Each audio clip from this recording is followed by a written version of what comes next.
बोलण्यासारखं भरपूर आहे, पण सचिनराव सध्या लय त्रास दिलाय. जे जे आपल्या पक्षात थांबलेत त्या लोकांना मला एवढंच सांगायचंय की आपण ज्या नावेत बसलो ती नाव सत्याची आहे.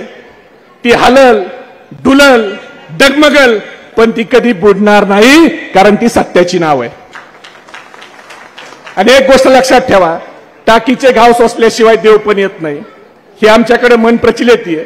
ती काय, एक दगड घ्या, त्या दगडावर एक हातोडीनं फटका मारा.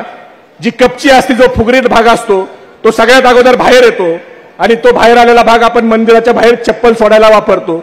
जो दगड थोडा त्रास अजून सहन करतो त्याची फरशी होते.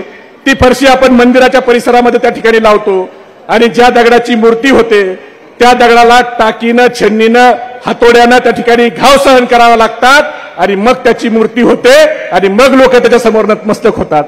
त्यामुळे त्रास झाला म्हणून आपण कुणीही घाबरून जाऊ नका. ज्या लोक आपल्याला त्रास देत आहेत त्यांना युवकाध्यक्ष आपल्याला भोरचे एवढं सांगायचंय की कुछ देर की खामोशी है फिर शोर आएगा. अरे गद्दारो, तुम्हारा तो सिर्फ वक्त आया है, हमारा दौर आएगा. म्हणून आपल्याला उद्याचा खडकवासल्याचा आमदार देखील शरद पवार साहेबांच्या विचाराचा द्यायचा आहे का? एवढ्या कमी आवाजात नगरसेवक व्हायचा नाही. आमदाराचं कसं आवाज कसा निघला पाहिजे, आपला सगळे गुलाबी यात्रेचे कानठाळ्या बसल्या पाहिजेत तिकडं. द्यायचा आहे का आपल्याला पवार साहेबांच्या विचाराचा आमदार निवडून खडकवासल्याचा? मग मी घोषणा देतो, हात वर करून तुम्ही घोषणा द्या. आपला हात वर असताना शेजाऱ्याकडे लक्ष ठेवा.